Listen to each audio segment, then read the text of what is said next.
সবাইকে শুভেচ্ছা। গত ক্লাসে আমরা আংশিক ভগ্নাংশের থিওরি সম্পর্কে আলোচনা করেছিলাম। আজকে আমরা আংশিক ভগ্নাংশের প্র্যাকটিস সেশনে প্রথম প্র্যাকটিস সেশনে বাস্তব এবং একঘাত বিশিষ্ট পুনরাবৃত্তিমূলক হরের ক্ষেত্রে কিভাবে পর্যায়ক্রমিক রূপান্তর করতে হয় সে সম্পর্কে বিস্তারিত আলোচনা করব এবং আমরা সহজ প্রক্রিয়া অর্থাৎ কালভ্রাত রুলের মাধ্যমে দেখব কিভাবে আমরা আংশিক ভগ্নাংশে রূপান্তর করতে পারি। ইনস্ট্রাক্টর হিসেবে বরাবরের মতো রয়েছি আমি Pritam Kumar Mondal, instructor Dhaka polytechnic institute এবং একাডেমিক মেম্বার বাংলাদেশ গণিত অলিম্পিয়াড।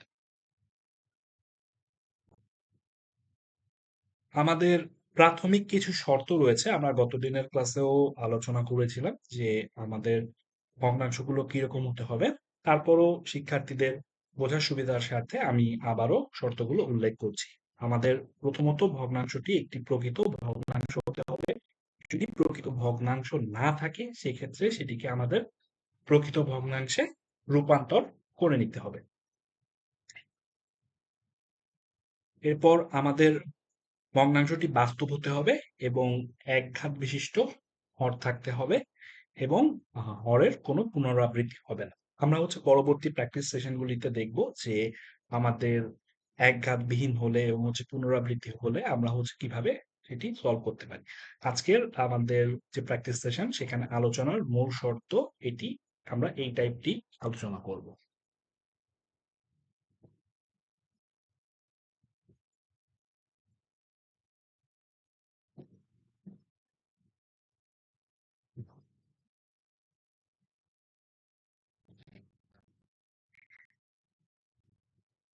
তাহলে আমাদের যে আংশিক ভগ্নাংশটি থাকবে সেটির সাধারণ বীজগাণিতিক রূপ সেটি কিরকম হবে।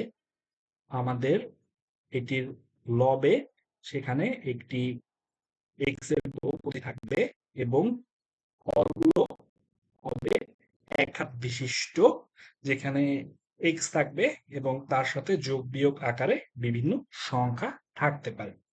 এবং আমরা যখন আংশিক ভগ্নাংশ গঠন করব তখন আমাদের বিভিন্ন ধ্রুবক A B C arbitrary constant নিয়ে আমরা প্রত্যেকটি টার্মের জন্য আমাদের হরের প্রত্যেকটি টার্মের জন্য আলাদা আলাদা করে যোগফল আকারে লিখবো এবং পরবর্তীতে আমরা এই এ বি সি ধ্রুবকটির মানগুলো বের করব। এই এ বি সি ধ্রুবকটির মানগুলো বের করলে আমাদের ম্যাথটি কমপ্লিট হয়ে যাবে।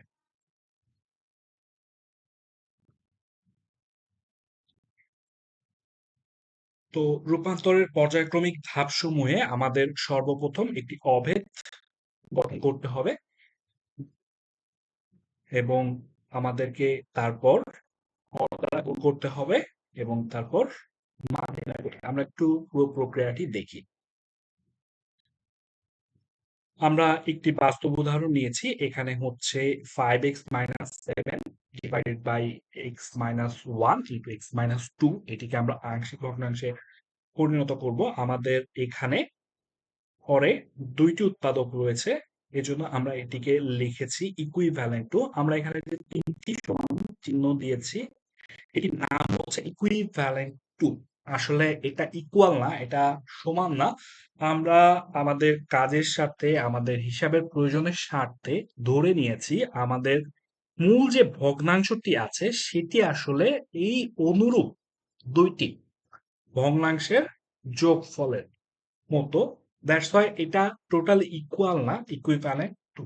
সো আমরা এটা লিখলাম যে equivalent to a by x minus one plus b by x minus two. এখন আমরা উভয় পক্ষকে এইখানে যে হর আছে এই হর দিয়ে গুণ করব। তাহলে আমরা যদি উভয় পক্ষে এই হর দিয়ে গুণ করি তাহলে আমাদের বাম পক্ষের জন্য 5x-7 থাকবে এবং একই জাতীয় জিনিস দিয়ে কাটাকাটি করার কারণে সেটি ক্যান্সেল আউট হয়ে যাবে। আর এর সাথে আমাদের x-1 কাটাকাটি হয়ে যাবে, গুণ আকারে থাকবে x-2।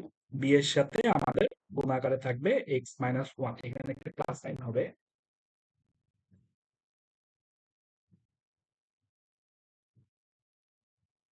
এখন আমরা মানগুলি বের করব। মানগুলি বের করার ক্ষেত্রে আমরা যে কাজটি করব, এখানে আমরা সমীকরণটিকে একটু ভালোভাবে দেখব।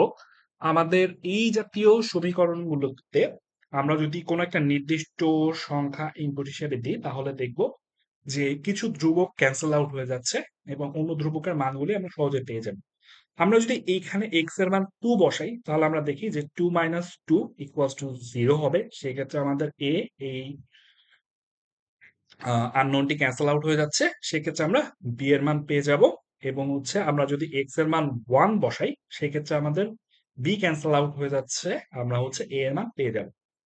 আমরা এখানে এই কাজটি করেছি। আমরা এ এর মান নির্ণয় করার জন্য প্রথম উৎপাদক x ইকুয়ালস টু মাইনাস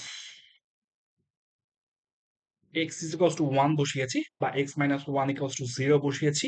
তাহলে আমাদের বাম পক্ষে যে টার্মটি আসছে 5 into 1 minus 7 equals to a into 1 minus 2, এখান থেকে আমরা এর ভ্যালু পেলাম 2। একইভাবে b এর মান বের করার জন্য আমরা সমীকরণে x equals to 2 বসিয়েছি। এরপর হচ্ছে আমরা বাম পক্ষে ভ্যালু বসিয়েছি, ডান পক্ষে ভ্যালু বসিয়েছি। অতঃপর আমাদের a b এর মান আমরা পেয়ে গেলাম। তাহলে আমাদের চূড়ান্ত আংশিক ভগ্নাংশের যে রূপ, হ্যাঁ, এখন এখানে আমরা যে চূড়ান্ত আংশিক ভগ্নাংশের রূপ পেয়েছি এখানে আমরা a b এর মান বসিয়ে দিব এবং এখানে কিন্তু আমরা ইকুইভ্যালেন্ট সাইন ইউজ করব না, এখানে আমরা লিখব ইকুয়াল।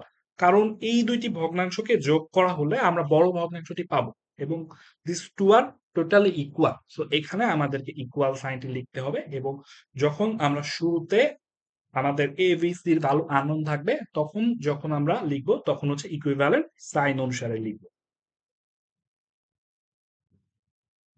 এখন আমরা দেখব যে সহজ পদ্ধতিতে বা শর্টকাটে আমরা হচ্ছে কিভাবে আমাদের পরীক্ষার আনসারটি চেক করতে পারি বা এমসিকিউ এর ক্ষেত্রে আমরা সময় বাঁচাতে পারি।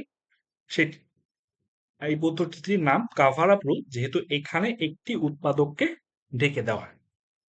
আচ্ছা, এখন এখানে আমরা এর মান নির্ণয়ের জন্য মূল যে ভগ্নাংশটি থাকবে সেখানে x equals to 1 বসাবো। এখানে আমরা যদি খেয়াল করি যে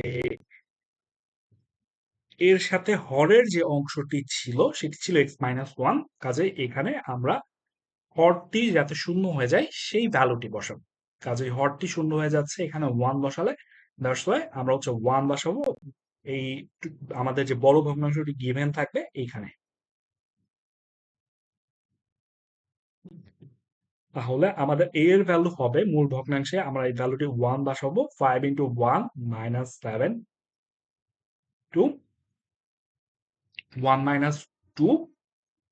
সো এটি আমাদের a এর মান হবে হচ্ছে 2। একইভাবে আমরা হচ্ছে b এর মান বের করতে পারবো যে x equals to 2 বসিয়ে আমরা আহ, মূল ভগ্নাংশটিতে x এর মান 2 বসাবো, তারপর সেখান থেকে যে মানটি পাবো সেটি হবে হচ্ছে আমাদের b এর মান। এইভাবে করে আমাদের যখন একঘাত বিশিষ্ট এবং পুনরাবৃত্তি বিহীন সমীকরণগুলো থাকবে সেখান থেকে আমরা কভার আপ রুলের মাধ্যমে খুব সহজেই সমাধান করতে পারি।